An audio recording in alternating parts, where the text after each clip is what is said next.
sometimes you just repeat stupid. In our Bisbal, it's Urban Outfitters apologizing yet again for this. $129 blood red-stained Kent State sweatshirt that reminded a lot of folks of what happened there in 1970 when the Ohio National Guard shot some students at that university. Urban Outfitters apologizing, said that it knew nothing about this or the confluence of events and that date. How is this produced without anyone raising so much as a red flag? Back with our All-Stars, Hadley, Mark, Jonas. Hadley? Really?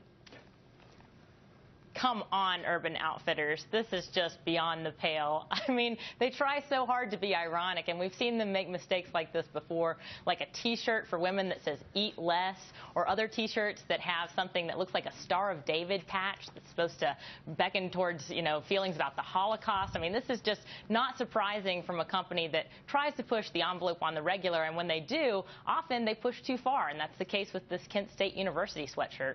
Now, they said they knew nothing about it. They must have known it would generate controversy, so I think they did know about it. What do you think? We don't really know what happened. It's very fishy.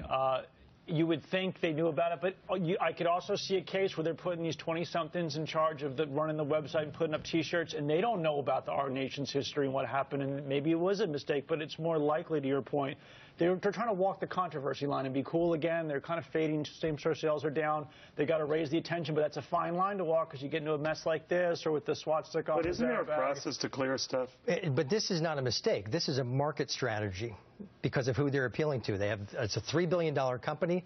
They're appealing to 18 to 26 year olds with this edgy style. So people hear about this or watch this show and say, hey, there must be something to it. But their market is online. They're using social media, and that's where they learn about these styles. So I think it's a strategy. But you want to irritate the parents of these kids, which is baby boomers who remember Kent State. So that was the goal, probably. And they succeeded. They succeeded. All right, issue 2. Stocks was, still on fire. We got a big offering on Alibaba at the end of the week. Yet a new survey shows that CEOs are more like Ali, blah, blah, blah. They're not interested. They don't share that confidence. Like a lot of them say they don't know if they're going to hire as many people in the future. So mark a big disconnect.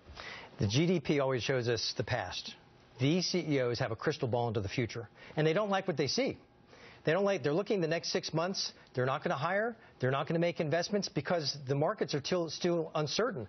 And the reality is they have a standard, a fiduciary standard to live up to their board of directors. Do you think any of those boards look at them and say, give me 2.3 or 2.4% growth? In America, that's what we've got. And yet we're the shareholders in the United States, and we're tolerating this. So these CEOs are looking ahead. And they're saying the leadership in Washington isn't there to change this. We need a change in November, by the way, and I think this will help fuel that. Yeah. But these CEOs are looking ahead, and they don't like what they see at all, and they have good reason not to. Hadley, what do you think of that? Well, specifically about hiring, the Business Roundtable came out and said, look, there's 2 main reasons why we're not as enthusiastic about the future of hiring in our country. One of them is growing conflicts abroad, and then they also cited policy uncertainty at home as part of the problem. And that's not surprising.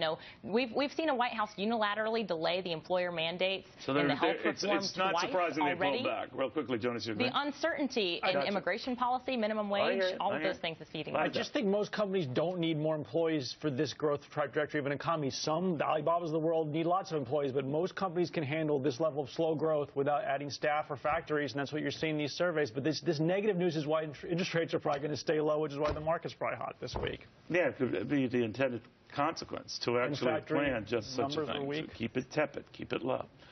We shall see. That'll do it here. Keep